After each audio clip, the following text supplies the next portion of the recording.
Doctor Bhimrao Ambedkar university के community radio 90.4 Agra की आवाज पर आप सभी का बहुत बहुत स्वागत है और हमारे इन खास मेहमानों का भी बहुत बहुत स्वागत है। आज हमारे बीच हमारे विज्ञान सर्वत्र पूज्यते के विनर्स आए हैं। इनका छोटा सा हम एक साक्षात्कार लेंगे, आपको बताएंगे कि भाई इन्होंने कहां पर और कितने झंडे गाड़े हैं। बहुत बहुत स्वागत है आप सबका। सबसे पहले मैं बता दूं, ये है हमारे साथ सुमित सक्सेना, हमारे साथ है शेफ अली, आप हैं, और आप हैं विशाल दुबे। विशाल दुबे, आपने डिबेट कंपटीशन जो हुआ इस पूरे साइंस फेस्टिवल के दौरान, आपने फर्स्ट आप विनर रहे हैं। जी मैम। कैसा आपका एक्सपीरियंस रहा? एक्सपीरियंस काफ़ी अच्छा रहा और टॉपिक मेरे को काफ़ी पसंद आया था, तो उसके लिए पढ़ने में, वो रिसर्च करने में, it was the process was also enjoyment. अच्छा, तो वो अच्छा लगा मुझे। तो हमारा टॉपिक था, क्या इंटरनेट बच्चों की रचनात्मकता पर हम्म, प्रभाव डाल रहा है, नकारात्मक प्रभाव। जी तो फिर इस पर आपने क्या रिसर्च की और कितने दिन की रिसर्च की? मैम, जो हमारा टॉपिक था कि क्या इंटरनेट युवाओं की रचनात्मकता पर लगाम लगा रहा है, मैं टॉपिक के विपक्ष में था कि इंटरनेट हमारी रचनात्मकता पर लगाम नहीं लगा रहा है। और ठीक उसी तरह मैंने इंटरनेट पर काफ़ी 2 दिन के आसपास रिसर्च का समय दिया था, जिसमें मैंने कुछ स्टडीज़ भी पढ़ी कि कैसे कि कई, क्योंकि मुझे पता था कि मेरे ओपोनेंट्स कई स्टडीज़ को साइट करेंगे कि इंटरनेट पे इस तरह से रचनात्मकता पे लगाम लग रहा है या इस तरह से नहीं लग रहा है। और ऑफ कोर्स कि दोनों ही पक्ष और विपक्ष में हमें कई एम्पल ऑफ स्टडीज़ मिल जाती हैं। तो मैंने जो मेरे लिए रेलेवेंट स्टडीज़ थी वो पढ़ी। उसके अलावा मैंने कई ओपिनियंस और भी पढ़े, जो एक्सपर्ट्स के ओपिनियंस हैं इसके ऊपर। साइकोलॉजिस्ट, जैसे आई कोटेड चार्ल्स मुंगेरी and Tony Buzan. Tony Buzan जो हैं वो माइंड मैप्स के इन्वेंटर हैं, तो उन्होंने इस टॉपिक पर काफ़ी अच्छा खासा है उनका बॉडी ऑफ वर्क है, तो मैंने वो भी पढ़ा। मतलब of course not the entire work, पर सम पार्ट्स ऑफ इट। तो एट लास्ट आपका ये कहना था कि इंटरनेट बहुत जरूरी है। जी मैम, बिल्कुल। Okay, very nice. Chef Ali, yes ma'am. आप हमारे सेकंड विनर रहे हैं। तो शेफ, आपका क्या कंसेप्ट था? आप पॉजिटिव कह रहे हैं, मतलब इंटरनेट जो है वो बच्चों की क्रिएटिविटी पर लगाम लगा रहा है या नहीं?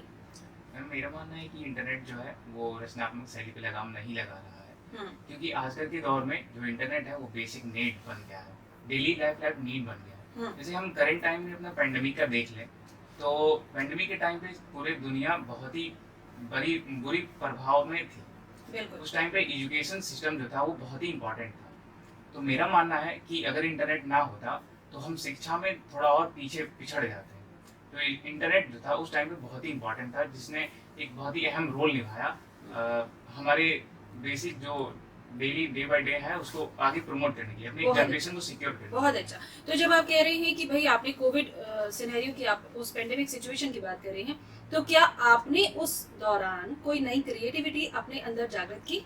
Yes ma'am. मैम, जो जैसे कि हम घर पे बैठ करके इंटरनेट की पढ़ाई करते हैं, इंटरनेट के थ्रू पढ़ाई करते हैं, तो बॉडी में लेजीनेस थोड़ा ज़्यादा ही आ जाता है, क्योंकि हम बैठ करके या अक्सर थोड़ा सा आराम लेकर के ही क्लासेस करते रहते हैं, क्योंकि हमें ऑब्जर्व करने वाले टीचर्स होते हैं जो हमारी सिर्फ आवाज़ ही सुनते हैं, क्योंकि many more if we on the videos and many of the things are appear on that, so we only on the mic systems and communicate with the teachers.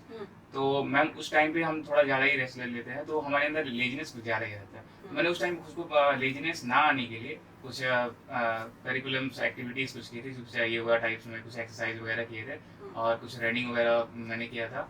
तो जो मेरे को अभी करंट लाइफ में, मैंने जैसे कोविड के pandemic के पहले जैसे था, मैंने खुद को वैसा ही पाया है और मेरे अंदर बहुत ही कम चेंजेस आए। और इंटरनेट के थ्रू में यूटिलाइजेशन में जैसे मैंने कहूँ तो मैंने इंटरनेट के थ्रू बहुत सारे पेपर्स पढ़े, आर्टिकल्स पढ़े और मैंने अपने नॉलेज में बहुत सारा इजाफा किया। बहुत बढ़िया, बहुत बढ़िया, बहुत अच्छा। सुमित सक्सेना, अब हम आपसे बात करेंगे, आप हैं हमारे थर्ड विनर। यस तो आप क्या कहते हैं? मैम, मेरा मानना है कि जो इंटरनेट है वो रचनात्मकता पर लगाम लगा रहा है आज की पीढ़ी पर। मेरा मानना ये है कि जीवन के किसी भी क्षेत्र में आप चले जाइए तो उसमें समृद्धि पाने के लिए रचनात्मकता एक बहुत ही महत्वपूर्ण कौशल है। और वैसे हमारी जितनी भी जानकारी है वो सारी आज गूगल पे हमारी टिप्स पे होती हैं, तो हम किसी भी समस्या का हल सीधे इंटरनेट पर ले लेते हैं, गूगल पर डाल कर ले लेते हैं।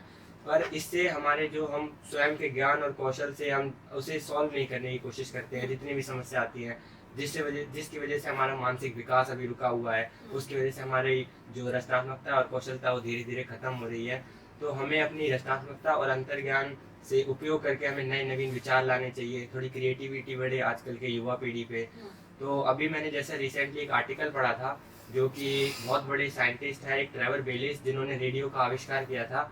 उन्होंने एक आर्टिकल में लिखा था कि आजकल की जो युवा पीढ़ी है और जो बच्चे हैं वो ऑन स्क्रीन ज़्यादा यूज़ करते हैं, मतलब मोबाइल ज़्यादा यूज़ करते हैं, वीडियोस वगैरह देखते हैं, तो उनकी जो रचनात्मकता है और जो व्यवहारिकता है, जो सामाजिक बातचीत उन्हें कम करते हैं, वो टेक्सटिंग मैसेज ज़्यादा करते हैं, तो वो ऑन स्क्रीन ज़्यादा रहते हैं।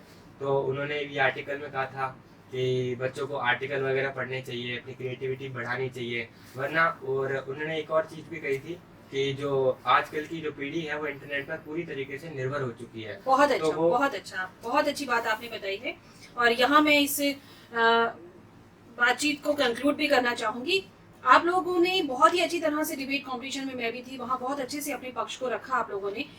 लेकिन अभी जो बातचीत हो रही है और उस डिबेट कंपटीशन में मैंने ये महसूस किया कि जो लोग पक्ष में हैं कि इंटरनेट बहुत ज़रूरी है आज के समय पर, वो उस पर डिबेट कंपटीशन में क्या कहीं भी बोलने या समझने के लिए गूगल का ही, इंटरनेट का ही सहारा ले रहे हैं। आप लोगों ने ये नहीं सोचा कि अगर हम इंटरनेट के पक्ष में बात कर रहे हैं तो हम डे टू डे लाइफ की तो बात करें।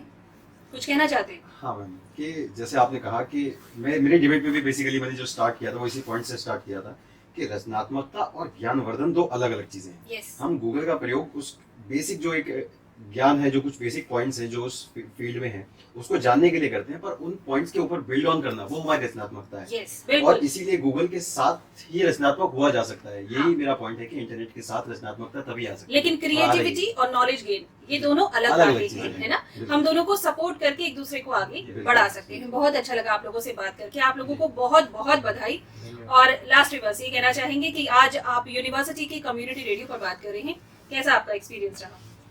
मैम मुझे बहुत ही अच्छा एक्सपीरियंस लगा और ये मौका मेरे लिए बहुत ही महत्वपूर्ण था, क्योंकि जिस तरह से मैंने कुछ एक्टिविटीज़ और भी मैं पार्टिसिपेट किया था और उसमें मुझे सेकंड पोजीशन आया, तो मुझे यहाँ आगरा की आवाज़ में 90.4 मेगा हर्ट्ज पे मुझे बोलने का मौका मिला, तो मुझे बेहद खुशी हुई। बहुत अच्छा। आपको खुशी हुई? जी तो मैम। एक लाइन में बताइए।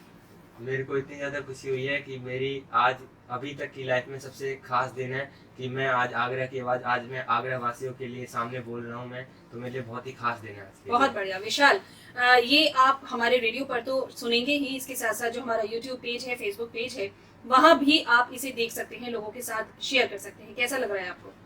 मैम काफी अच्छा एक्सपीरियंस है। ऑब्वियसली एक टाइम पे मैं एक आरजे बनने चाहता भी था, पर वो किसी कारण हमने चेंज किया। पर ऑब्वियसली इन रेडियो रूम पहली बार आना बहुत अच्छा है। Thank you so much. बहुत अच्छा लगा आप लोगों से बात करके। Thank you so much for being with us.